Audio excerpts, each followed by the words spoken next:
berkembang ajaran-ajaran, termasuk prana, termasuk aura, termasuk tenaga dalam, berbagai macam di lapisan masyarakat, betul?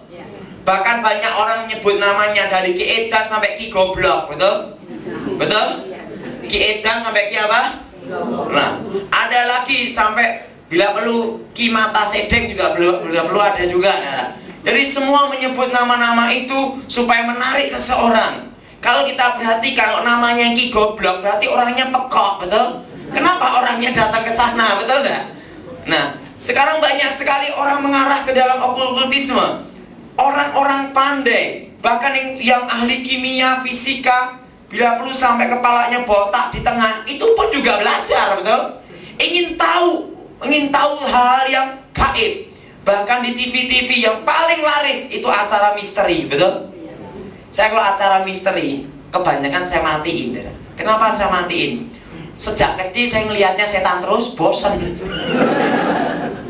Nah, saya beritahu saudara, sekarang dan banyak sekali orang-orang nabi-nabi palsu, dukun-dukun palsu, kuasa-kuasa gelap ya, yang memakai kedok agama untuk menarik semua orang yang beragama, betul?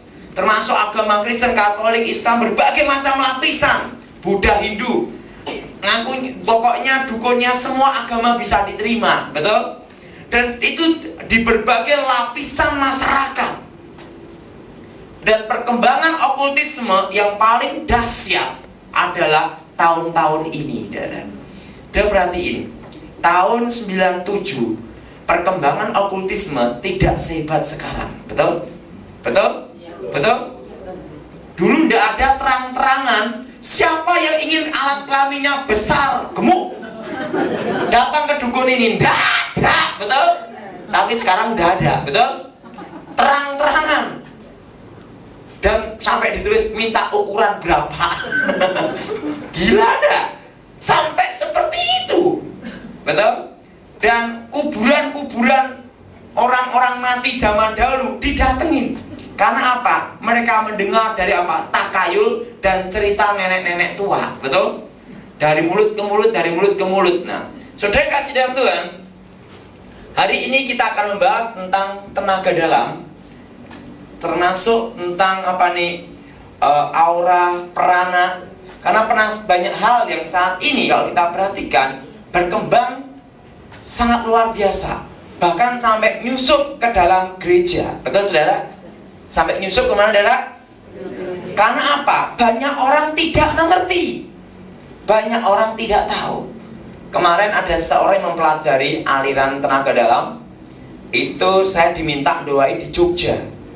Dia mendalami itu sampai udah mau tingkat sempurna, udah hampir sempurna, tidak kuat, saudara. Karena sarafnya tidak kuat, stroke gini. Begitu stroke baru tahu. Kalau tidak stroke diinjilin tidak mau. Kenapa? Kalau diinjilin ini kan pernapasan, saya gunakan untuk nyembuhin orang. Nah setelah dia tidak kuat stroke gara-gara ilmu yang dipelajari, dia ngomong, tolong lepasin, saya mau tobat. Tapi udah terlanjur stroke. Nah kebanyakan orang menyesal itu pada waktu dia mengalami masalah, betul? Nah repotnya kalau stroke-nya sembuh, kalau stroke-nya diteruskan game, repot, betul enggak? Betul? Nah sekarang tak jelaskan tentang tenaga dalam. Banyak hal, versi-versi tentang pengajaran tenaga dalam. Banyak versi tentang apa yang disebut prana dan lainnya. Tapi pada hakikatnya itu semua sama. Satu intinya. Tak maksud saya? Hakikatnya semua satu pada intinya, yaitu mempercayai bahwa di dalam diri manusia ada suatu kekuatan yang tersembunyi dan terselubung. Dan kekuatan itu bisa dibangkitkan melalui pernapasan dan pengaturan pernapasan tertentu. Dan dipercaya bahwa kekuatan itu terpendam, itu bersemayam ada di sini. Semua pegang bagian pusar semua. Dan ada di tulang ekor juga. Intinya semua sama, bahwa di dalam diri manusia ada suatu kekuatan yang apa saudara? Tersembunyi, yang terselubung, yang dikatakan bahwa Allah menciptakannya dan memberikan kepada manusia. Dan lebih parahnya, kalau dukunnya orang Kristen atau gurunya orang Katolik, ingat, agama Kristen tidak menjamin orang itu bertobat. Yang tahu orang itu bertobat atau tidak hanya Tuhan dan hidupnya sehari-hari, buah-buah pertobatannya. Betul? Nah, agama Kristen sendiri tidak bisa menyelamatkan. Yang bisa menyelamatkan kita yaitu pengenalan kita, pribadi kita pada Tuhan Yesus, di mana kita tidak mendua antara terang dan gelap. Kita percaya Yesus sungguh-sungguh. Nah, ada suatu kekuatan yang tersembunyi, kekuatan yang terpendam, yang diberikan Tuhan sejak zaman Adam dan Hawa. Dan kekuatan itu terpendam, dan kekuatan itu akan muncul pada waktu orang tersebut di dalam suatu meditasi, mengatur pernapasan, bahkan ada yang sampai namanya mati rasa. Maka kekuatan itu akan muncul dengan sendirinya pada waktu manusia mengalami mati rasa. Dan mereka memakai suatu dalih seperti ini. Pada waktu orang ketakutan, kebakaran, misalnya dia ini melihat anaknya kecelakaan, mau kebakar, dan waktu itu dia ada lemari es, seketika dia bisa ngangkat lemari es gini, langsung setelah itu menyelamatkan anaknya. Nah, sekarang tak beritahu, kalau orang mengangkat lemari es, itu tenaga dalam apa enggak? Bukan. Pada waktu saat orang terdesak, pada waktu seorang itu panik, seketika refleks akan bekerja. Dia akan, misalnya dia tidak kuat, ingat ya, kenapa kekuatan kita manusia ngangkat benda yang kita, tangan kita beratnya 50 kilo aja rasanya berat, betul? Betul? Tetapi dalam kondisi kita terpojok, langsung kita seketika bisa ngangkat ini. Kenapa? Karena semua kekuatan fisik kita ditumpukan dalam ini. Karena apa? Saking takutnya. Ngerti dia? Saking apa? Takutnya. Takutnya. Tapi itu nanti kalau sudah dia sadar lagi dari efeknya, biasa. Karena apa? Imbang. Nah, pada waktu dia gini itu tidak imbang. Kenapa? Semua ditumpukan di mana? Coba saudara, coba jalan gini. Sebenarnya berdiri semua coba. Supaya kita kasih latihan sedikit. Saudara, coba saudara gini, angkat ini. Apa nih? Kursi satu. Dalam kondisi itu, angkat kursi itu. Coba sebentar. Angkat kursi semua. Tangan, gini. Coba. Nah. Udah? Udah? Coba angkat tangan gini. Terasa berat sekali tidak? Berat. Karena kedua kaki kita ada di sini. Coba kedua kaki gini. Lebih berat tidak? Tapi ingat, jangan tertumpu gini. Kedua kaki gini. Posisi gini semua, coba. Nah, udah? Coba pegang gini. Terasa berat sekali tidak? Berat, ya kan? Nah, sekarang saudara gini. Kaki satu aja, kesan gini. Saat angkat itu. Oh iya. Lebih ringan. Ringan enggak? Lebih ringan. Lebih ringan. Nah, silakan duduk.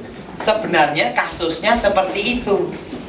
Jadi pada waktu orang itu misalnya kena ini lemari es, kenapa dia ngangkat gini enggak kuat? Karena kedua kakinya gini. Dalam kondisi apa? Imbang. Tapi kalau dia saking takutnya, dia gini, tertumpu gini,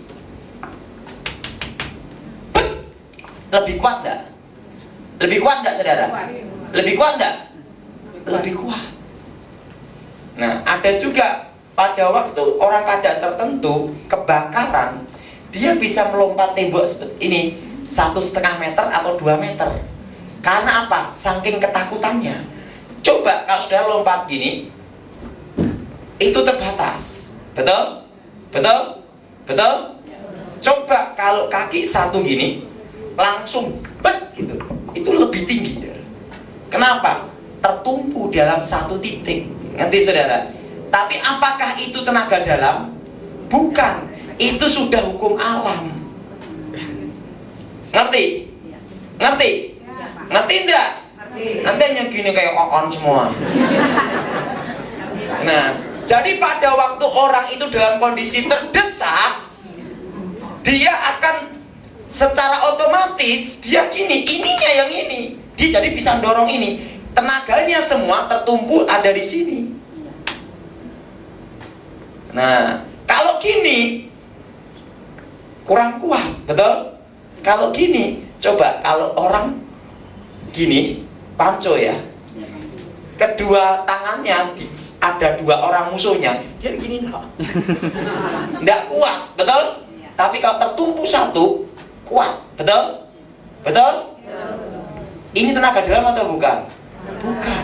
Itu memang alami dalam diri manusia. Nanti saudara, apa saudara? Alami dalam diri apa? Manusia. Nah, tetapi orang-orang yang tidak mengerti menganggap bahwa itu ada kekuatan tenaga dalam yang muncul tiba-tiba. Padahal bukan. Nanti saudara, ngerti? Padahal bukan. Itu memang sudah hukum apa nih? Alam.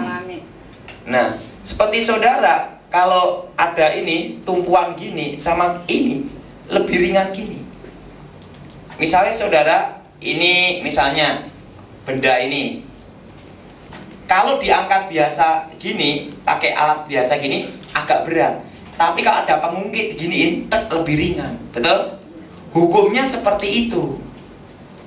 Udah jelas? Udah jelas? Jadi pada waktu orang itu dalam keadaan terpojok, seketika refleksnya dia akan dalam suatu titik tertentu dia bisa ini. Nah, tapi orang tidak mengerti, dikira itu ada kekuatan tersembunyi, yaitu kekuatan tenaga dalam yang bangkit sewaktu-waktu terdesak. Ngerti saudara? Nah, jadi sebenarnya di dalam diri manusia tidak ada kekuatan tenaga dalam. Saya minta ada tisu ya. Saya lupa nambah tisu. Jadi dalam diri manusia sebenarnya tidak ada kekuatan apa saudara? Nah, kalau di dalam diri manusia ada kekuatan tenaga dalam, di dalam diri manusia bila ada kekuatan tenaga dalam, manusia tidak bisa dioperasi.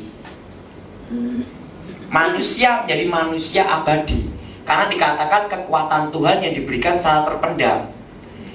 Sebenarnya itu bukan kekuatan yang diberikan Tuhan terpendam menjadi kekuatan abadi, itu bukan. Itu sebenarnya dalam dunia ini ada dua, yaitu terang dan gelap. Apa saudara? Terang dan apa?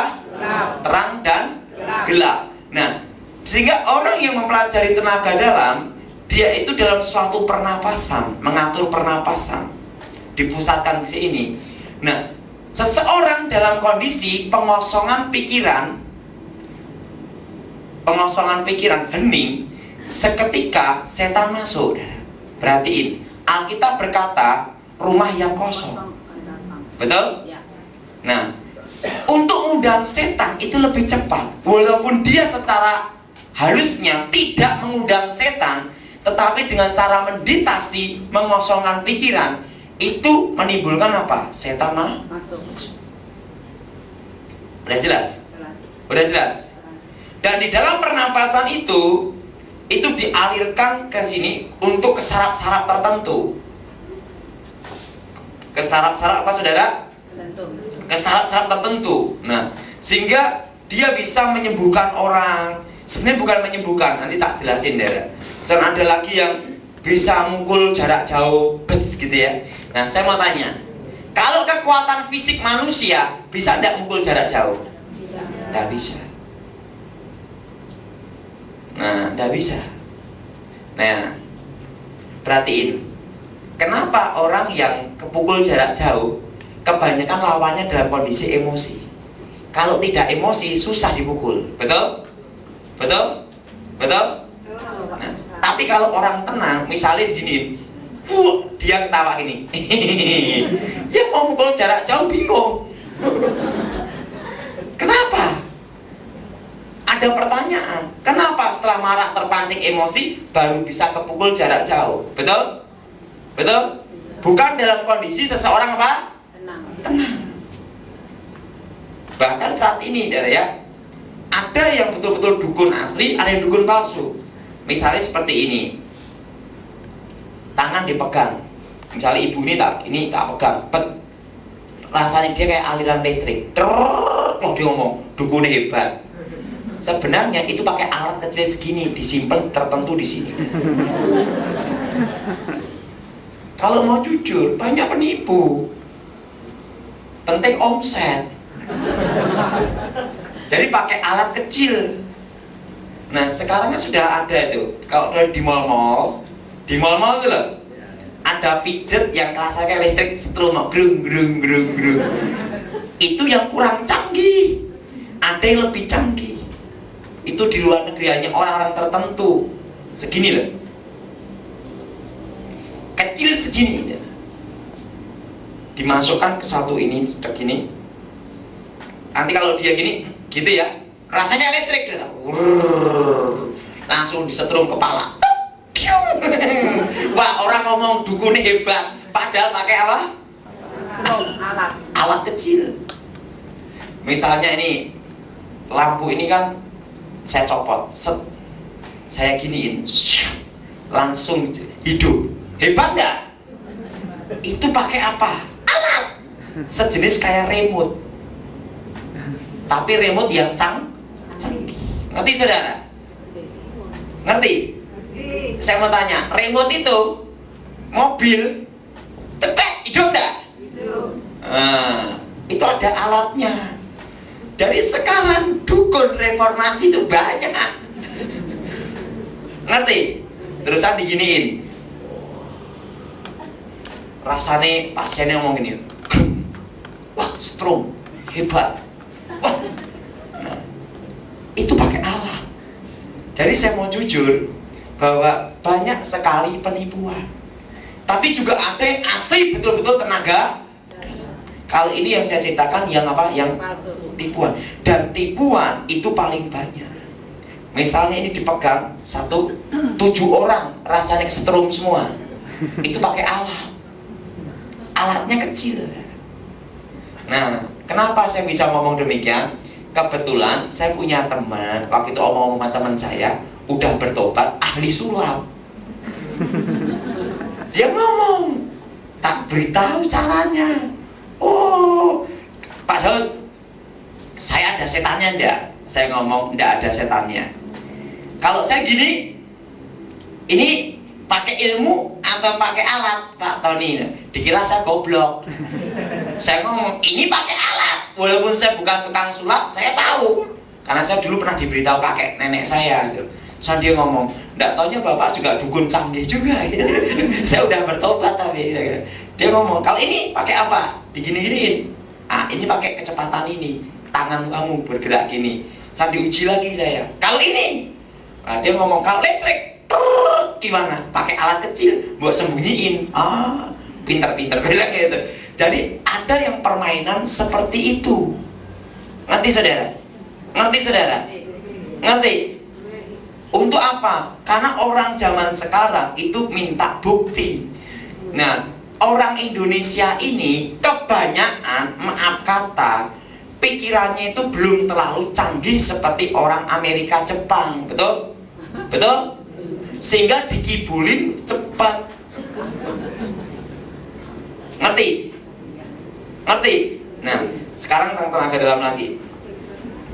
Jadi pada waktu orang dalam kondisi konsentrasi, yaitu pengosongan pikiran, maka roh itu akan masuk. Apa saudara? Roh itu akan masuk.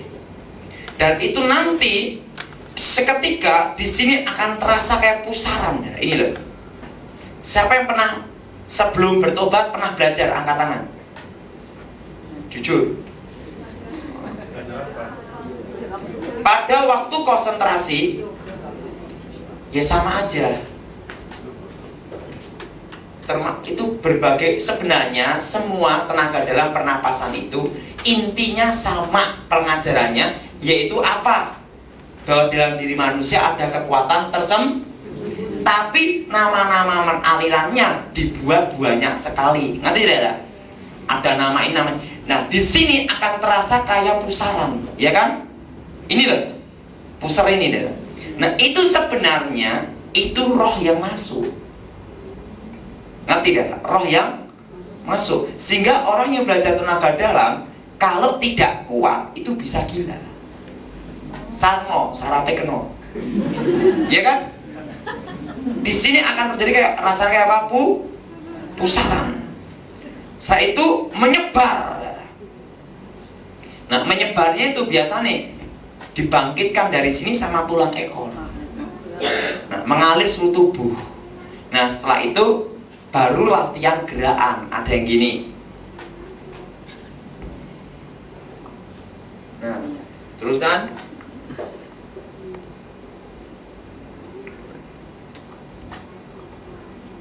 Ada yang gini. Tapi gerakannya sebenarnya adalah penyembahan kepada tentara langit, dewa-dewa langit. Penyembahan kepada dewa-dewa tentara apa? Langit. Dan ada juga gerakan seperti ini. Pada waktu dia gini konsentrasi, dia akan kemasukan jurus ular, walaupun dia tidak mempelajari silat. Seketika ada jurus ular. Karena apa?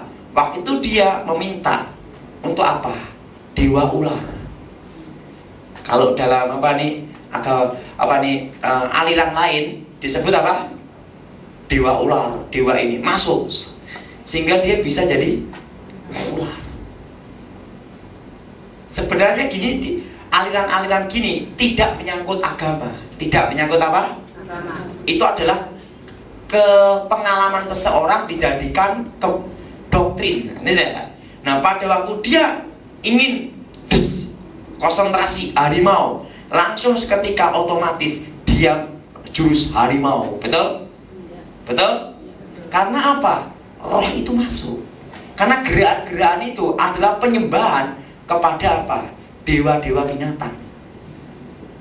Dewa-dewi dan kalau yang ini ada yang gini, terusan gini, langsung gini. Itu penyembahan kepada dewa langit. Nah, itulah roh itu masuk. Sebenarnya gerakan-gerakan penyembahan tenaga dalam itu ada gerakan penyembahan kepada dewa-dewa. Apa saudara? Dewa. Nah, jadi kalau kita orang Kristen boleh enggak itu? Tidak boleh. Itu unsur kuasa kegelapan. Sehingga gerak-gerakannya, perhatiin, kalau yang betul-betul bela diri asli sekarang di dunia ini kemungkinan tinggal 1%. Tapi 99% kebanyakan sudah kecampur dengan tenaga dalam dan unsur-unsur mistik. Nah, kalau bela diri asli itu kan kaku, ya kan? Apa? Kaku, ya kan? Masalahnya gini kaku semua, ya kan ya? Tapi kalau tenaga dalam, nah ini kuasa gelap. Kalau di dalam diri manusia ada kekuatan tenaga dalam, manusia tidak bisa dioperasi. Kenyataannya manusia bisa dioperasi enggak? Bisa. Bisa enggak? Bisa. Berarti kekuatan apa itu? Hah? Alamiah. Bukan. Kekuatan apa? Setan. Dan dalam tenaga dalam ini ada dua. Ada yang pakai mantra, ada yang tidak. Kalau yang pakai mantra ada juga sebelum mau latihan doa agama masing-masing. Karena aliran-aliran ini tidak menyangkut agama. Dan yang kedua, ada yang tidak pakai mantra. Yang banyak ngecoh orang itu yang tidak pakai mantra. Ini kan untuk perbuatan baik, supaya kita jadi orang baik, untuk nolong orang, untuk nyembuhin orang. Perhatiin, kalau orang tersebut menggunakan tenaga dalam banyak nyembuhin orang, anaknya atau yang berhubungan darah dia orang tuanya atau cucunya atau saudaranya pasti ada yang sakit-sakitan. Entah jelasin kenapa bisa sakitan. Begitu dia, seperti saya dulu sebelum bertobat, semakin saya keluarkan kekuatan saya, semakin mama saya sakit keras. Itu ada timbal balik. Apa saudara? Timbal balik. Apa? Timbal balik. Nah, jadi gerakan tenaga dalam adalah gerakan penyembahan yang dikembangkan dengan jurus. Nah sekarang gini, ada suatu kali ada orang yang belajar tenaga dalam. Kemarin ada orang tanya sama saya, Pak gimana Pak? Waktu dia belajar tenaga dalam, ini seorang yang ahli tenaga dalam, dia bisa tahu ini misalnya gerakan ini, blak, langsung ditangkap. Terusan ada yang ini pisau, bet, gitu. Tiba-tiba dia jalan ketabrak motor, mati Pak. Gimana Pak? Karena apa? Waktu itu roh setan dalam dirinya tidak bekerja, karena dia belum memanggil atau membangkitkan kekuatan dalam dirinya, roh itu. Nah sehingga pada itu jalan kaki, tabrak motor, dia mati. Betul? Betul? Betul? Saya beritahu, orang yang hebat tenaga dalam, kebal apapun, bisa dikalahkan dengan teknologi. Ditembak tidak apa-apa, dibacok tidak apa, gampang, dibasoka. Betul? Kuatmu seberapa? Betul? Betul? Mau tenaga dalam apa? Baru gerak, ya. Kasih peluru perak, dor, mati. Atau pisau, ada sesuatu sejenis besi tetapi lebih keras daripada besi, namanya titanium. Pernah dengar? Nah itu kalau dibuat runcing, orang punya tenaga dalam hebat apapun, kebal apapun, tembus mati. Goodbye my love. Percuma, betul? Karena ingat, memang Alkitab itu betul bahwa Tuhan berkata bahwa manusia akan menaklukkan bumi. Betul? Betul? Betul? Sekarang gini, kekuatan tenaga dalam paling pol batu pecah. Betul? Jarak berapa meter pecah. Sekarang teknologi, bukan hanya batu pecah, satu pulau lenyap bisa nuklir. Betul tidak? Apa saudara? Nuklir. Ngerti saudara? Jadi sebenarnya manusia ini seperti firman Tuhan menaklukkan apa? Teknologi. Betul? Nah, jadi kekuatan tenaga dalam itu ada banyak orang untuk apa? Katanya untuk kesehatan. Untuk apa saudara? Untuk kesehatan, untuk umur panjang, untuk menjaga keseimbangan antara negatif positif, terusan untuk menyembuhkan. Tetapi sebenarnya itu bukan unsur dari Tuhan. Kalau itu dari Tuhan, maka kekuatan itu tidak bisa dipakai untuk kejahatan. Kenyataannya bisa dipakai kejahatan, juga bisa dipakai untuk kebaikan, ya kan? Nah, padahal Tuhan itu kan bukan abu-abu. Hari ini terang, besok gelap, campur-campur, kan tidak bisa. Karena Tuhan itu terang-terang, gelap ke. Kalau tenaga dalam tergantung pemakainya, prana, aurat, tergantung pemak.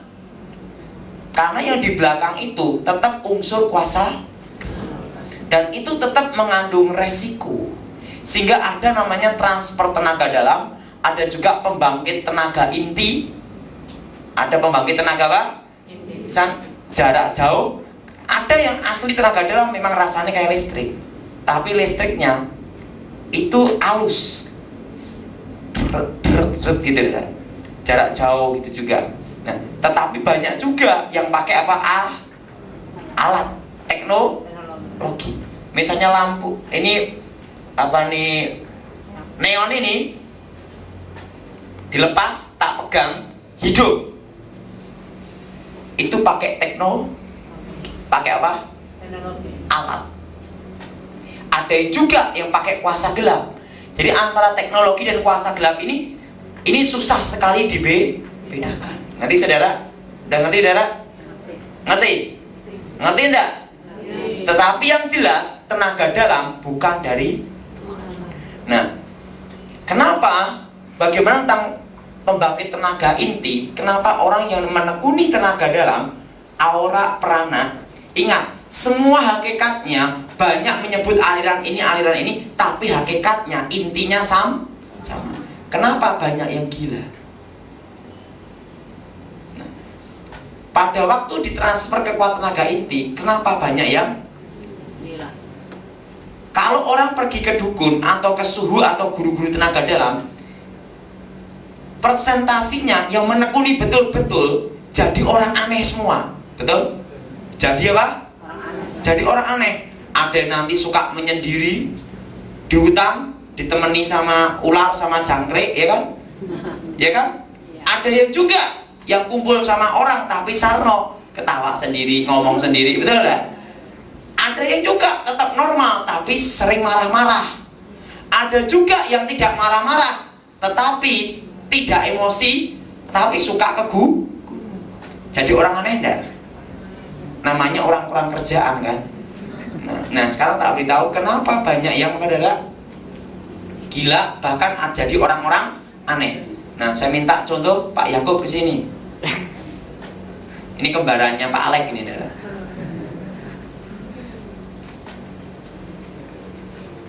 Sudah pernah dengar kembar grup, saudara? Nah, tadi ini Alek, ini ya Yakub. Hari ini udah potong, haleluya. Ini waktu ketemu pertama kali itu saya kaget, gondrong. Sekarang potong jadi anak yang baik. Nah, sekarang tak beritahu. Kenapa banyak yang alami adalah gila dan jadi orang aneh? Pada waktu pembangkit tenaga inti, ada belakang. Itu kan gini, set. Ini, sini, ada yang kepala, ada yang tangan, semua sama. Nah, pada waktu ini kekuatan masuk, itu akan masuk ke saraf-saraf semua, masuk ke saraf manusia, dan itu nanti salah satunya akan masuk ke sini. Manusia memiliki otak kecil dan juga untuk keseimbangan, untuk mengontrol semua kegiatan tubuh kita, betul? Nah, pada waktu masuk ke sini, sehingga volume otak, ada suatu kekuatan asing seketika akan bertambah, betul? Tetapi di luar kewajaran. Di luar apa? Nah, sehingga ini akan terjadi apa? Goncangan. Kalau otaknya ini tidak kuat, dia akan jadi orang gila. Salno, sarape keno. Karena apa? Kekuatan ini masuk untuk menekan semua volume saraf ke otak. Otak kan ada volumenya, betul? Betul? Misalnya saudara, darah tinggi, kepala pusing, betul enggak? Nah ini bukan volume darah atau air, tapi kekuatan asing yang menekan semua saraf-saraf untuk memberi kekuatan setan. Nah salah satunya menekan kemana? Kepala, ke otak kecil. Nah, kalau otak ini tidak mampu untuk menerima sesuatu kekuatan yang asing ini, volumenya akan seketika bertambah. Kalau bertambah dengan tidak normal, pasti akan terjadi kerusakan saraf. Betul? Makanya jadi gila. Yang kena otak kecil. Bahkan ada yang lupa akan masa lalunya. Terjadi namanya amnesia. Ngerti? Ngerti? Tetapi kalau kuat, maka dia, roh ini akan masuk ke otaknya, sehingga dia jadi orang aneh, suka diem, menyendiri, bahkan hidup di gunung. Kenapa hidup di gunung? Karena semua aktivitas tubuhnya seketika tidak normal seperti dulu lagi. Karena apa? Ada suatu kekuatan asing yang memenuhi otaknya, sehingga dia lebih suka menyendiri. Dan biasanya kalau ngomong jarang, seperlunya aja. Makasih. Udah dedek dia. Ngerti saudara? Ngerti? Seumpama volume otaknya ini bisa menerima, ini akan terjadi suatu goncangan, sehingga orang yang belajar tenaga dalam, meditasi tertentu, kebanyakan untuk berpikir sulit-sulit dia males. Kenapa dia tidak seaktif yang dulu lagi? Karena ini sudah dikuasai, volume otaknya jelas ya? Kalau tidak kuat akan terjadi kerusakan apa? Kerusakan apa?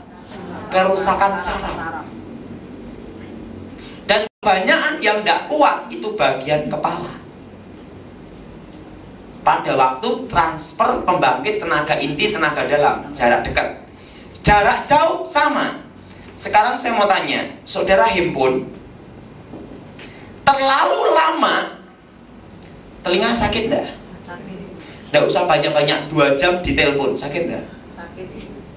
Mempengaruhi otak enggak? Saraf enggak? Ini padahal ada di luar. Itu pengaruhnya besar sekali. Apalagi ini kekuatan masuk mendesak ke dalam. Ngerti tidak? Sehingga kalau orang tidak kuat menjadi apa? Gila. Jelas? Karena apa? Volume otak itu ada batasnya. Apa saudara? Ada batasnya. Seumpama itu kuat, dia akan jadi manusia apa? Aneh. Kenapa jadi manusia aneh? Dia mengalami namanya pecah jiwa. Saya pernah terangkan di sini pecah jiwa kan? Ada yang belum tahu juga ya? Nah, coba. Melki, saya sebentar lagi, satu orang lagi mana Pak ya? Cewek. Siapa ya? Sini aja. Apa untuk contoh?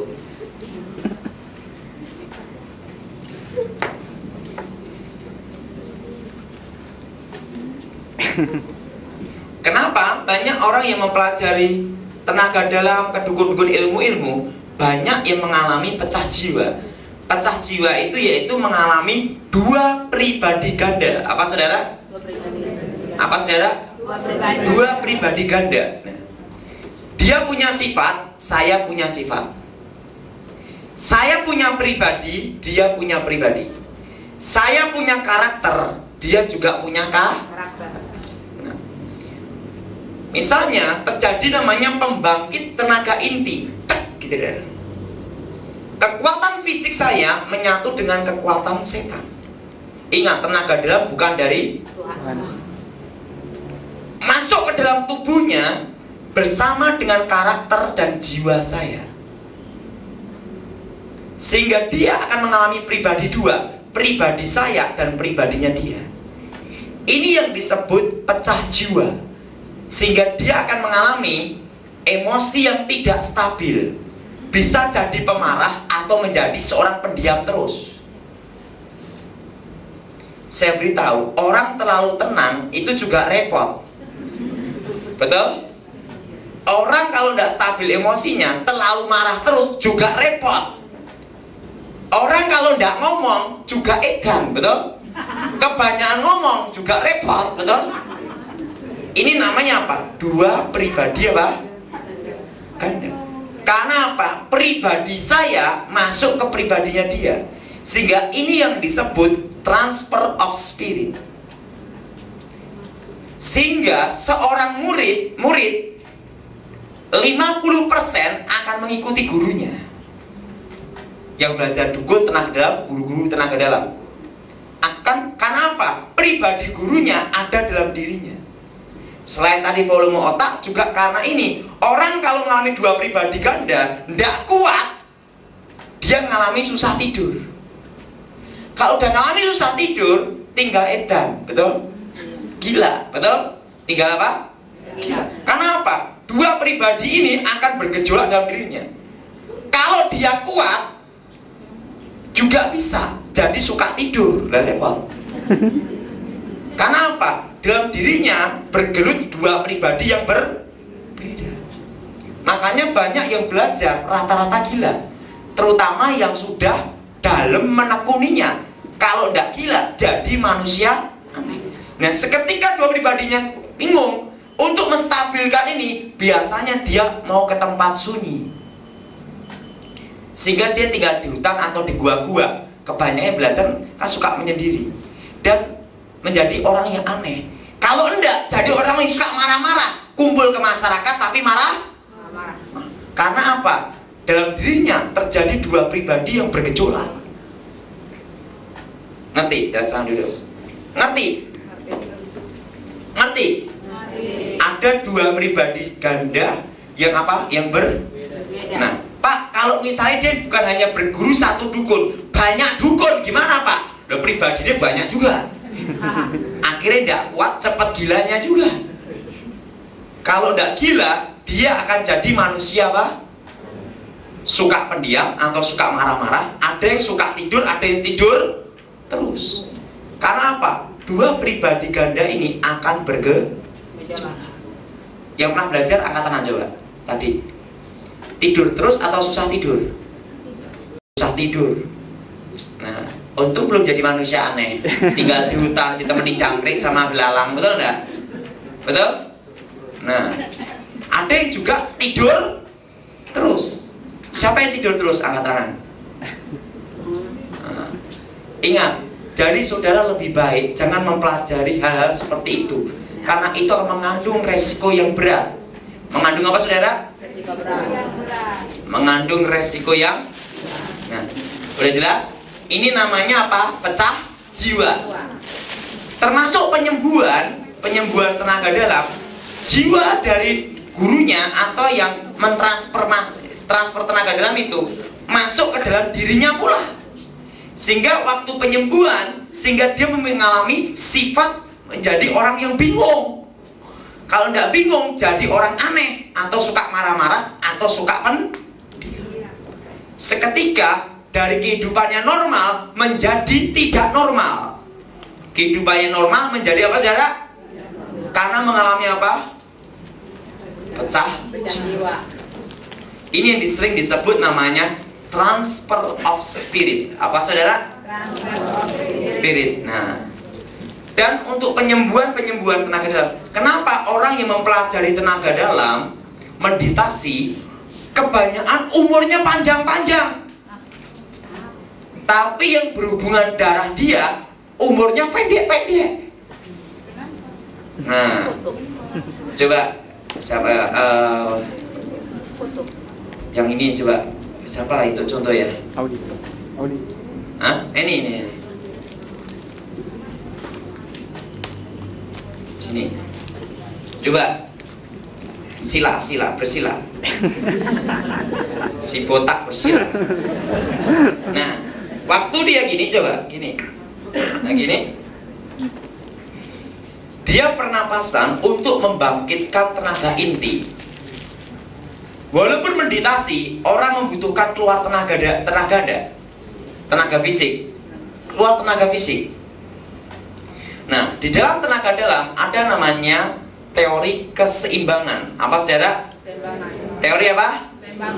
Keseimbangan. Keseimbangan. Nah, ini saudara, pada waktu dia gini, keluar, pernapasan keluar masuk, tenaganya dia terkuras. Harus ada suatu kekuatan lagi untuk memperbarui kekuatannya, betul? Nah, itu yang berhubungan darah dia, yaitu yang berhubungan darah anaknya atau istrinya atau kakek neneknya atau ayahnya. Itu kan dalam diri manusia ada namanya sistem kekebalan tubuh. Apa saudara? Sistem kekebalan tubuh. Nah, itu seketika bagian sini sampai bagian sini, ini akan tersedot masuk ke dia, sehingga setelah dia meditasi, badannya akan lebih segar karena daya tahan tubuhnya akan bertambah terus. Tetapi yang berhubungan darah dia, daya tahan tubuhnya tambah berkurang, disedot. Nah, kalau manusia banyak kehilangan sistem kekebalan tubuhnya, banyak virus, bakteri yang masuk, sehingga manusia sering sakit-sakitan. Sehingga yang berhubungan darah dengan dia akan sering sakit, bahkan banyak yang mati muda. Tapi umurnya dia tambah panjang. Kenapa? Daya tahan tubuhnya dia selalu baru terus. Nah, demikian kalau dia nyembuhin orang, gini, daya tahan tubuh orang itu masuk ke dia, ingat, keseimbangan negatif positif. Sehingga pada waktu ini keluar, harus ada sesuatu yang masuk. Nah, sistem kekebalan tubuhnya pasien itu dari sini masuk ke dia, gini. Dia akan semakin dia banyak nyembuhin orang, semakin tambah kuat. Tapi orang yang disembuhin semakin lemah. Dan dia akan mudah sakit-sakitan. Umur saya panjang, umurnya dia dipendek. Seorang ahli guru tenaga dalam, dukun, kalau dia sakit tidak pergi ke dukun yang lain atau guru tenaga dalam yang lain, pergi ke dokter. Karena apa? Takut disedot.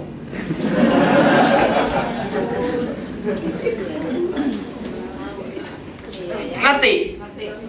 Kenapa banyak dukun antri ke dokter? Betul nggak? Kenapa dia tidak pergi ke dukun yang lain? Kan bisa ada alasan. Seorang tabib tidak bisa nyembuhin dirinya sendiri, betul? Nah, kenapa dia tidak pergi ke dukun yang lain, betul? Kalau dia tidak bisa nyembuhin diri sendiri, dia bisa pergi ke tempat lain, kan?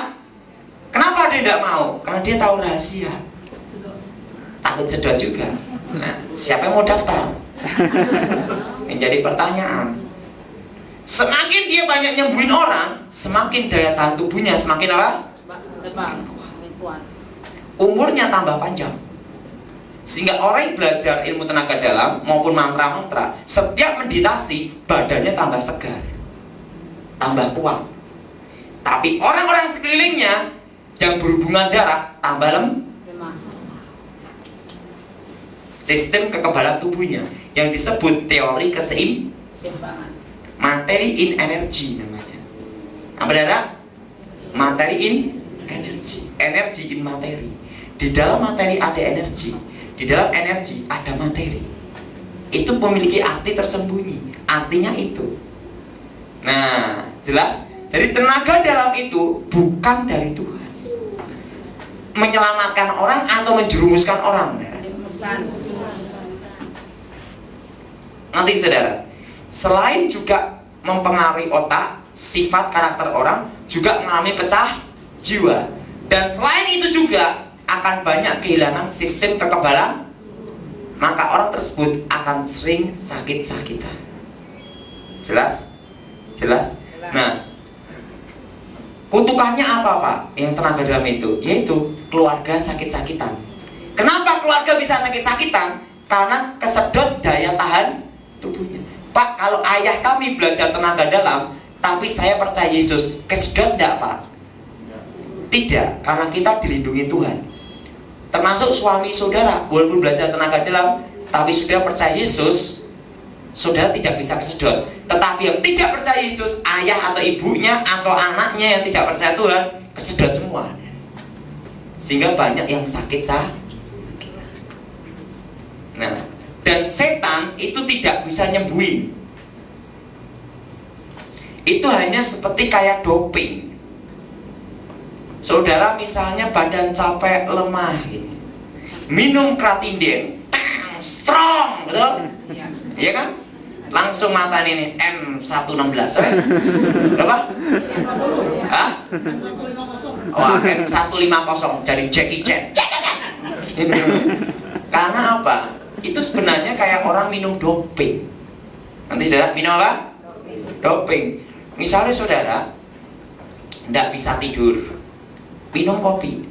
Kok minum kopi? Saudara ingin waktu itu bertahan supaya tidak tidur. Lek-lekan loh. Minum apa? Kopi. Seperti itu. Doping. Misalnya orang sakit bagian sini, seret gitu ya. Di tenaga dalam, set gitu ya. Ini hanya dibuat seakan-akan sembuh. Karena salah satu syaratnya ditotok, dibuat seakan-akan sembuh. Nanti 5-10 tahun lagi kumat lebih parah. Karena langsung jadi penyakit kronis. Nah, misalnya penyembuhan tulang pakai mantra. Tulang sini retak, tapi bukannya tulang putus tel, nggak bisa tuh. Kalau udah tulang retak, retak aja lah, baca mantra. Setan akan menotok salah satu syarat untuk mematikan rasa. Apa saudara? Mematikan rasa. Mematikan apa? Rasa. Nah, itu nanti 5-10 tahun lagi kena hawa dingin, ini akan sakit sekali.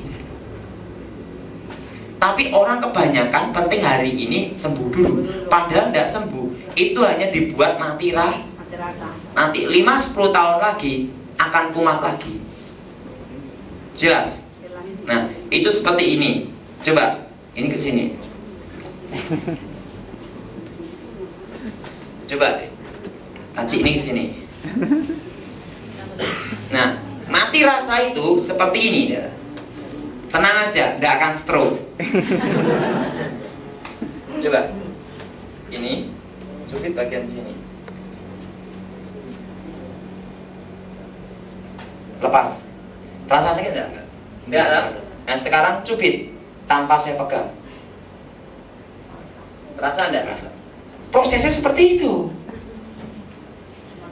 Ditotok salah satu syarat, dibuat tidak seketika rasanya tidak apa? Terasa. Mati rasa.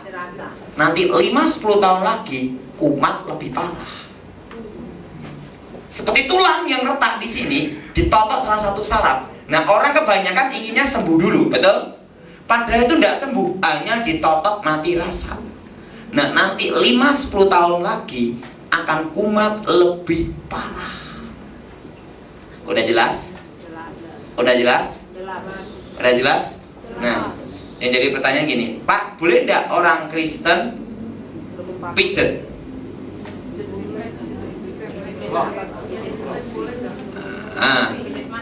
Nah, kalau pijet refleksi itu tidak apa-apa, asal tidak boleh pakai tenaga dalam atau mantra. Tapi sekarang ada tukang pijet canggih, tidak usah pakai orang, tapi cukup cari di mall pakai alat di kaki jalan. Iya kan? Betul tidak? Betul tidak? Ada apa? Alat khusus kan? Boleh tidak? Terus harganya tidak terlalu mahal. Ini bukan promosi. 1.800.000 sudah dipakai untuk setiap kali mau pijet. Ada yang 3 juta. Pijet itu tidak apa-apa, karena itu gini, itu juga ada namanya unsur kesehatan juga. Sudah jalan di kerikil-kerikil sama juga. Nah, itu untuk melancar jalan darah. Yang tidak boleh kalau seseorang itu pakai tenaga dalam, ada yang pakai trosoel listrik itu, tapi yang listrik ini pun banyak yang palsu, yang asli jarang. Nanti saudara, banyak yang pakai apa? Alat. Yang palsu termasuk dosa juga. Kenapa? Nah, berarti saudara kan ingin datengin setan, betul nggak? Apalagi yang yang tenaga gini, tapi itu jahat. Nah, orang yang punya yang asli itu kebanyakan bukan hidup di kota, tapi ada di gunung-gunung. Kenapa? Kebanyakan mereka sudah mengalami pecah jiwa, sehingga suka menyendiri, jadi orang aneh. Nah, pasiennya pun daftar jadi orang aneh. Jelas? Jelas? Jelas? Nah, kalau misalnya tusuk jarum, boleh enggak? Nggak boleh. Kan itu dari dokter, Pak. Bukan itu. Yang ngomong enggak boleh angkat tangan. Yang boleh angkat tangan. Tak beritahu, tusuk jarum itu pun juga ada kesehatan juga. Untuk mempelancar saraf-saraf yang ini. Tapi yang tidak boleh kalau tusuk jarum pakai tenaga dalam, weng-weng vitamin komplit. Cuk. Jelas? Jelas? Nah, itu kan di plan ada butuh ini pakai ini ya, kelihatan. Nah, itu tidak boleh pakai kuasa gelap. Kalau itu kesehatan boleh enggak? Karena juga ada hamba Tuhan, pendeta yang ahli tusuk jarum. Tapi Tapi bukan pakai tenaga dalam atau kuasa gelap. Memang dia ahli di situ. Dokter juga banyak, ya kan? Yang tidak boleh kalau pakai tenaga. Nah, Pak, kalau misalnya kami tidak tahu pijet tapi orangnya, kalau sudah tidak tahu, Tuhan lindungi. Kalau tahu itu celah dosa, setannya masuk, kesedot entek gue. Jangan datangi cowok. Itu bukan menyembuhkan. Nah, jadi sebenarnya kalau orang itu ingin sehat setiap hari, siapa yang ingin sehat? Angkat tangan coba. Nah, tak beritahu caranya. Pertama, hati yang gembira adalah obat. Suka ketawa. Kenapa? Itu orang yang suka ketawa itu memperlancar semua jalan darah. Betul? Betul? Sekarang gini, walaupun saudara ini minum vitamin, minum jus buah sampai sehari 1 truk, tapi hatinya susah terus, tetap sakit. Betul? Betul? Betul? Saya mau tanya, banyak orang minum susu, keju, berbagai macam vitamin, tapi tidak bisa tidur karena stres. Betul? Betul? Jadi ingin saya beritahu, hidup sekali jangan dibuat susah. Ya, hatinya apa? Hatinya apa? Kita kan hidup. Kalau sudah mati kan tidak bisa menikmati capcay, betul nggak? Siapa yang mati bisa nikmati capcay? Edan itu. Nah, kenapa tidak buat kita hati kita gembira? Saudara stres, saudara khawatir, saudara takut, itu tidak menyelesaikan masalah, betul nggak? Betul nggak? Ya, bagaimana caranya? Mengalir aja, jalani aja. Penting saudara bekerja keras, berusaha. Tuhan yang menentukan. Saya beritahu, jangan jadi orang itu khawatir, jangan takut. Saudara jadi orang harus berani gagal. Resiko berani. Tapi ingat, kalau kita dalam Tuhan, kegagalan bukan kehancuran. Tapi Tuhan akan memberikan kemenangan, pasti itu. Amin. Jangan takut apa? Gagal. Karena kita ditentukan Tuhan untuk jadi kepala, bukan? Ekor. Kalau gagal jangan menyerah, tetap maju terus. Itu kemenangan yang tertunda.